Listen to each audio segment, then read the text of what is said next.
Hello students, all India Sainik school entrance exam 2021। Guys, लगातार parents के बच्चों के व्हाट्सएप कॉल, फ़ोन कॉल्स आ रहे थे कि मेडिकल एग्जामिनेशन में क्या होगा, मेडिकल टेस्ट में क्या पूछा जाएगा, किस ढंग से होगा, क्या प्रोसीजर रहेगा। तो हमने एक स्कूल के मेडिकल जो टेस्ट फॉर्म को एज ए एग्जाम्पल लेके उस वीडियो के अंदर कंप्लीट समझाया है कि किन किन बातों का आपको मेडिकल एग्जामिनेशन के दौरान ध्यान रखना है। गाइस, वीडियो के अंदर जब आप देखेंगे उसको पूरा, तो आप पूरी बातें समझ पाएंगे कि मेडिकल एग्जामिनेशन में आपको किन किन बातों का ध्यान रखना है, क्या क्या चीज़ें आपको वहाँ पे लेके जानी है, क्या क्या चीज़ें आपको एग्जामिनेशन से पहले अपने आप को रेडी कर लेना है, एग्जामिनेशन के दौरान आपके साथ क्या होने वाला है। सारी की सारी इंफॉर्मेशन हमने कोशिश की है कि हम लोगों ने सैनिक स्कूल अथॉरिटी के जैसा ही कोई एक फॉर्मेट लेके बनाया है। तो गाइज, इस वीडियो को कंप्लीट देखिए। और इस वीडियो को विनोद स्वामी सर ने तैयार किया है। वो पूरी एनालिसिस कर रहे थे लगातार काफ़ी टाइम से इस वीडियो को बनाने के लिए। तो thanks to Vinod Swami sir. All India Sainik school entrance exam 2021, इसके मेडिकल के रिगार्डिंग बहुत सारे कन्फ्यूजन हैं। तो आज हमारे पास एक फॉर्मेट है, वो है all India Sainik school entrance exam 2020, जो है सैनिक स्कूल चंद्रपुर महाराष्ट्र का। ये यानी पिछले साल का मेडिकल का जो फॉर्मेट है, यानी इसमें क्या क्या इन्फॉर्मेशन रिक्वायर्ड होगी वो सारी अपन इसके थ्रू देखेंगे। हो सकता है ये स्कूल टू स्कूल थोड़ा बहुत वेरी करे, बट कमोबेशी ये सारी इन्फॉर्मेशन इस मेडिकल रिपोर्ट में रहेगी। सबसे पहले ये आपकी पर्सनल स्टेटमेंट है, यानी यहाँ आपको खुद ये भरना है। इसमें ये जो आपकी कुछ बेसिक डिटेल्स है वो आ जाएगी, जिसमें आपका नाम है, फादर्स नेम है, बाकी सारी एड्रेस वगैरह, और मेडिकल की डेट और प्लेस ऑफ मेडिकल, ये सारा आ जाएगा।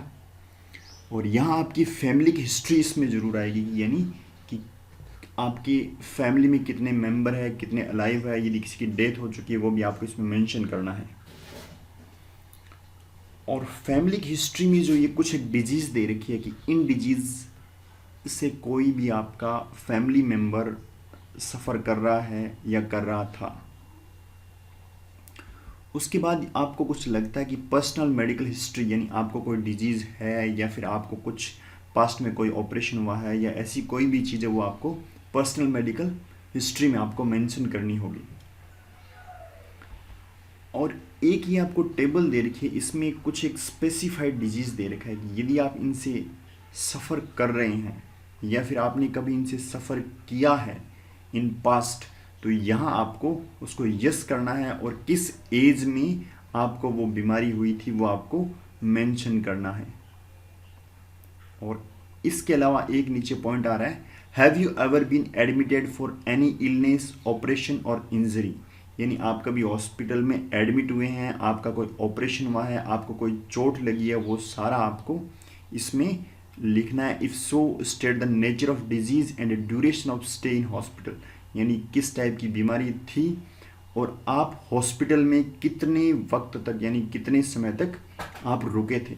और इसके बाद आपका ये डिक्लेरेशन है। डिक्लेरेशन यानी जो आप ऊपर इंफॉर्मेशन दे रहे हैं वो आपकी नॉलेज के हिसाब से बिल्कुल करेक्ट है। उसके बाद यहाँ आपके सिग्नेचर है, आपका नाम है, रोल नंबर, आपके पेरेंट्स और गार्जियंस के सिग्नेचर और डेट। उसके बाद में देखते हैं कि दोस्तों मेडिकल में होगा क्या। मेडिकल देखो, हो सकता है आपका डिस्ट्रिक्ट जो हॉस्पिटल होता है वहाँ हो, या फिर स्कूल्स अपनी तरफ से अरेंज करवाए। ये जब भी उनका नोटिफिकेशन आएगा उसके रिगार्डिंग तब पता चल पाएगा, क्योंकि ये स्कूल टू स्कूल वेरी कर सकता है। हो सकता है ये मेडिकल आपको करवा के ले जाना पड़े, हो सकता है वो स्कूल वाले आपका मेडिकल करवाएं। बट इसमें मोस्ट ऑफ जो चीज़ें रहेगी वो यही रहेगी। सबसे पहले आपका height and weight. Height and weight should confirm the Indian medical standards as per age of child, यानी कुल मिला के आपकी हाइट और वेट इन्होंने एक स्टैंडर्ड बना रखा है, उसके अकॉर्डिंग होनी चाहिए।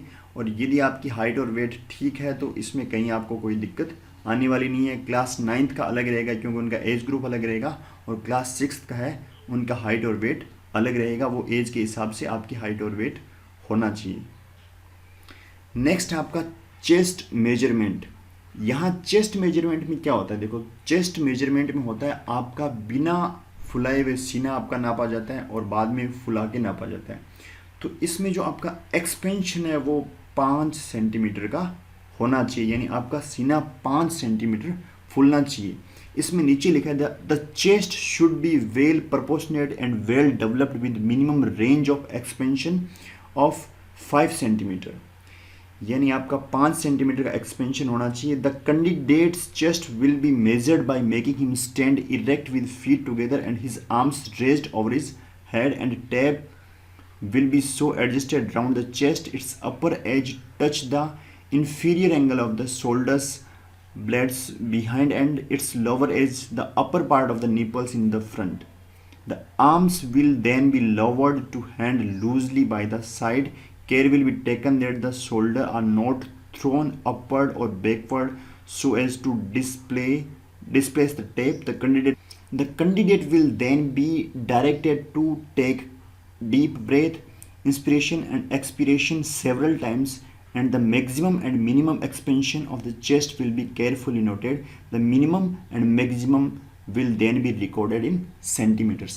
यानी कुल मिला के ये कहना चाहता है कि आपको सीधा खड़ा होना है, आपको हाथ ऊपर करके वो आपके यहाँ जो नापने वाला फीता है वो लगाएंगे आपकी चेस्ट पे पीछे से लेते हुए आगे की तरफ, और फिर आपको सांस लेने का कहा जाएगा, यानी आपको चेस्ट फुलाना है सांस लेके, और फिर आपका वो नापा जाएगा कि आपका मिनिमम कितना आ रहा है और आपका मैक्सिमम कितना आ रहा है, और उसमें आपका डिफरेंस होना चाहिए आपका 5 सेंटीमीटर का।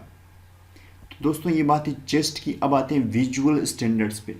विजुअल में आपका आंखों का टेस्ट किया जाएगा। आंखों के टेस्ट में नॉर्मल विजन राइट लेफ्ट यानी दोनों आंखों का किया जाएगा। ये किया जाएगा विदाउट ग्लासेज, यानी आप चश्मा नहीं पहन सकते फर्स्ट वाले में। सेकंड वाले में नॉर्मल विजन किया जाएगा विद ग्लासेज, यानी आप चश्मा पहन के भी आपका टेस्ट किया जाएगा। चश्मा पहन के उस सिचुएशन में किया जाएगा जब यदि आप चश्मा यूज़ करते हैं या फिर आपको यूज़ करने की ज़रूरत है।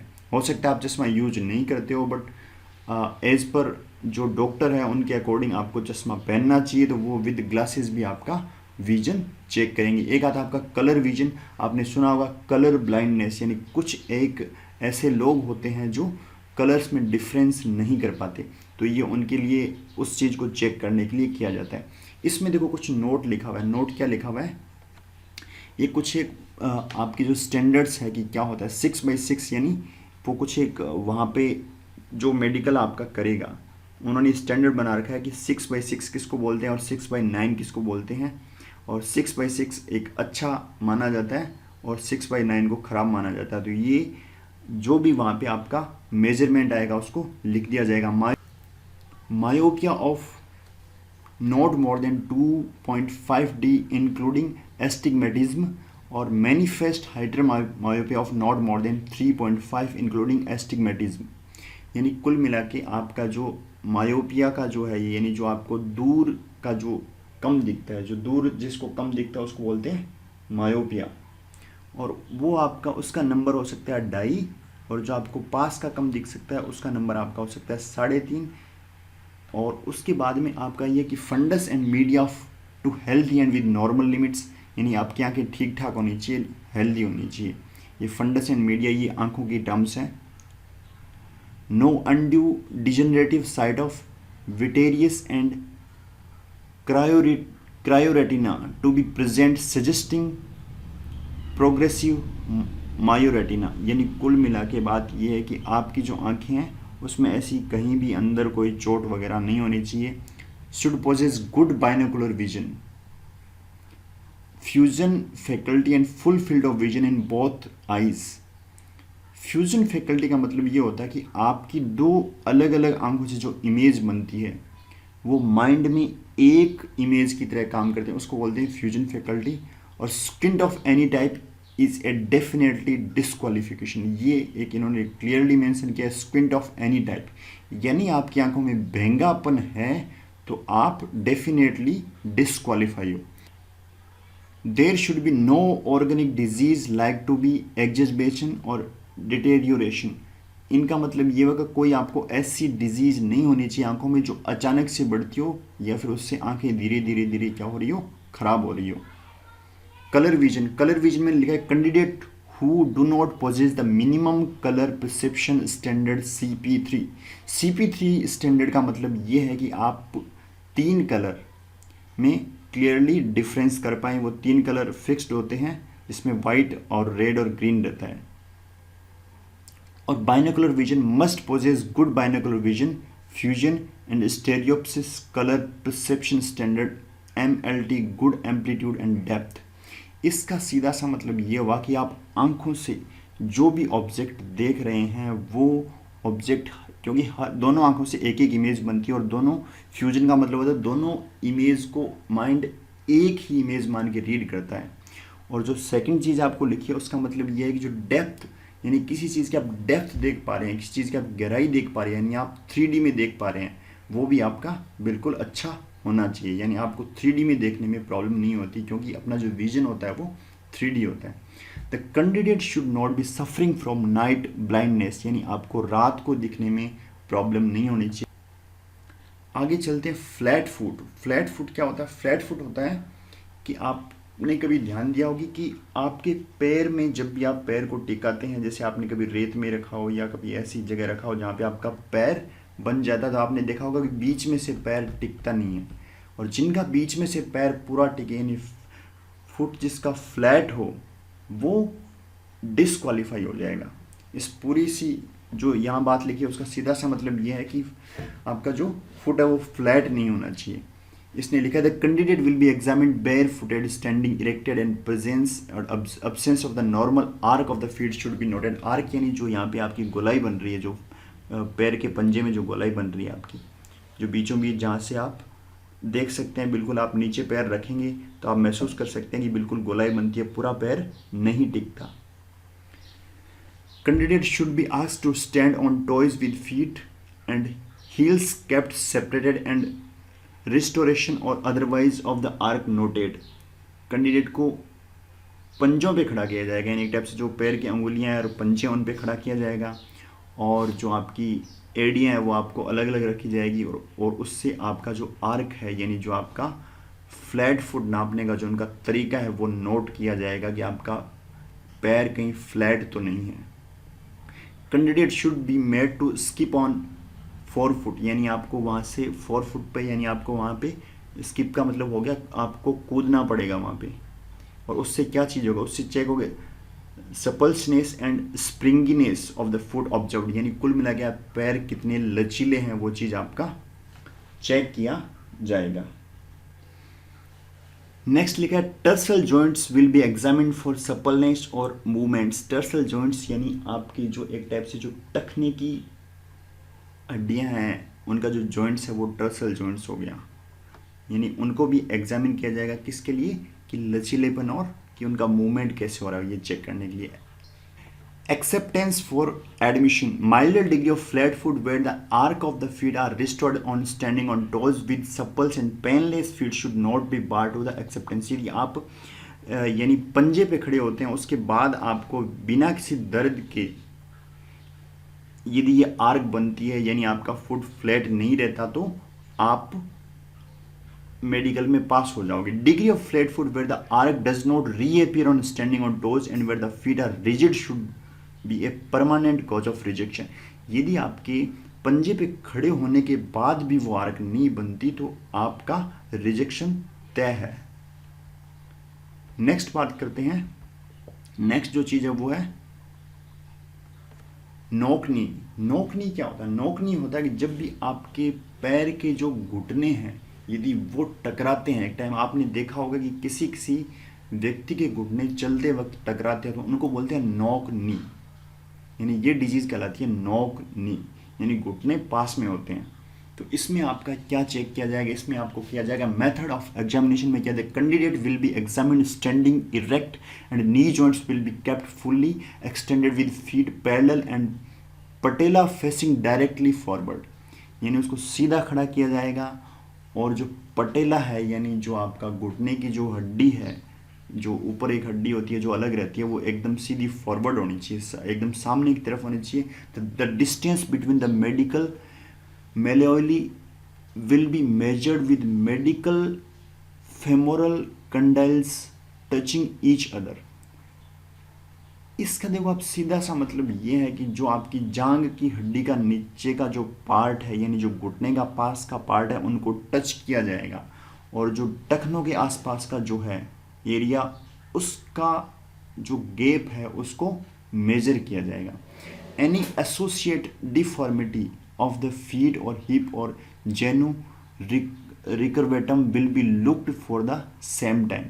और भी उनको कुछ लगता है कि कुछ ऐसी कोई प्रॉब्लम है पैरों में, तो उसको भी उसी टाइम नोट किया जाएगा। अब देखते हैं कि कौन इसमें एलिजिबल है, कौन नहीं है। तो milder degree of the knock knee when the distance between the moelli is not more than 2 inch will not be a bar to acceptance। इसका मतलब ये हुआ कि यदि आपके घुटने टच हो रहे हैं और आपके टखनों के आसपास के बीच की दूरी 2 इंच से कम है तो चल जाएगा, कोई दिक्कत नहीं है, इतना चलेगा। Provided there is no other associate disability, यानी इसके साथ कोई और प्रॉब्लम नहीं होनी चाहिए जो उनके हिसाब से डिस्क्वालीफाई करने का एक साधन हो सकती है। Marked degree of the knock knee with the distance between the malleoli more than 2 inch will be unfit for the acceptance. यदि आपका जो घुटने टच होने के बाद यदि आपके पैरों के बीच की डिस्टेंस 2 इंच से ज़्यादा की आती है तो आप डेफिनेटली रिजेक्ट हो जाएंगे।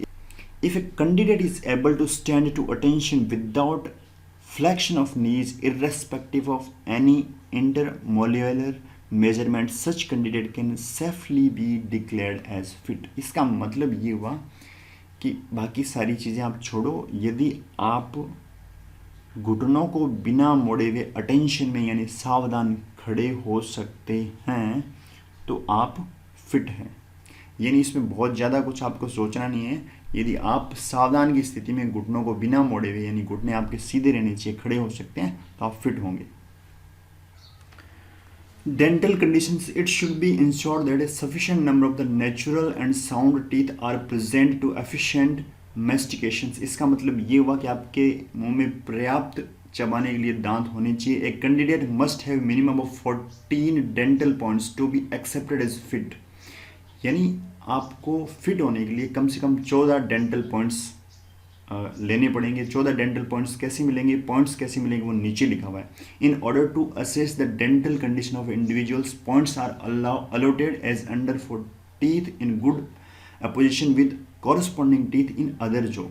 पॉइंट आपको तभी मिलेंगे यदि जब आपका नीचे का और ऊपर का दांत दोनों ठीक है। अब इसका देखो आगे देखो, central incisor, lateral incisor, canine, first and second premolars and under developed third molar 1 point each.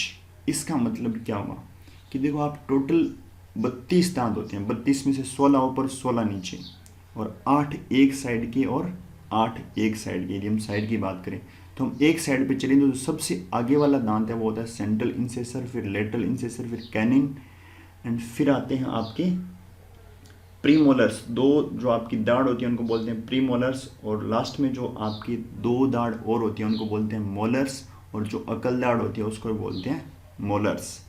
यानी 3 मोलर्स, 2 प्रीमोलर्स और सेंट्रल इंसेसर, लेटरल इंसेसर और कैनिन, यानी ये 8 दांत हो गए, जिसमें से जो शुरू वाले 4 दांत हैं यानी central incisor, lateral incisor, canine, शुरू वाले 3 और जो आपका प्रीमोलर्स यानी जो 2 दाढ़ें हैं प्रीमोलर्स यानी आगे की 2 दाढ़ें हैं उनकी आपको 1-1 पॉइंट मिलेगा। और यदि आपकी अकल दाढ़ अनडेवलप्ड है यानी अभी आ रही है तो उसका भी 1 पॉइंट मिलेगा। और 2 पॉइंट कैसे मिलेंगे, फर्स्ट एंड सेकंड मोलर, यानी जो आपकी अकल दाढ़ से पहले की 2 दाढ़ें हैं उनके आपको पूरे 2 पॉइंट मिलेंगे। और यदि आपकी अकल दाढ़ भी डेवलप्ड है तो उसके भी आपको 2 पॉइंट मिलेंगे। और इस प्रकार कुल 32 दांतों की यदि टोटल सारा ठीक है तो टोटल 22 पॉइंट होते हैं, पर आपको केवल 14 पॉइंट चाहिए फिट होने के लिए। The following teeth is good functional opposition must be present in each jaw. अब ये बोला कि प्रत्येक जबड़े में ये चीज़ें होनी चाहिए, यानी एनी 4 of 6 एंटेरियर्स और एनी 6 of 10 पोस्टेरियर्स, यानी आगे के जो 6 दांत हैं चाहे ऊपर वाले जबड़े में या नीचे वाले जबड़े में, उनमें से 6 में से 4 ठीक होनी चाहिए, ऊपर वाले में भी और नीचे वाले में भी। और नीचे के जो 10 दांत हैं यानी पीछे की तरफ, यानी 6 हटा दें तो पीछे कितने बचे, 16 में से 6 गए 10 में से आपके 6 ठीक होने चाहिए, ऊपर वाले में भी और नीचे वाले में भी।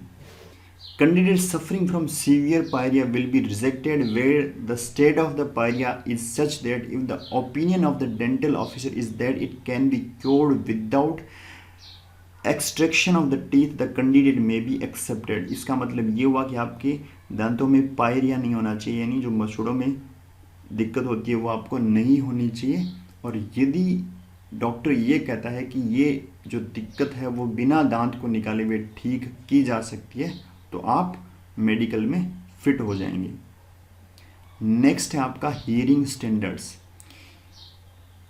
Hearing will be tested by speech test where required audiometric records will also be taken. यानी एक तो आपका हियर टेस्ट किया जाएगा और जिसको बोलते हैं स्पीड टेस्ट, और सेकंड आपके मेजरमेंट किए जाएंगे, वो किए जाएंगे आपकी मशीन से।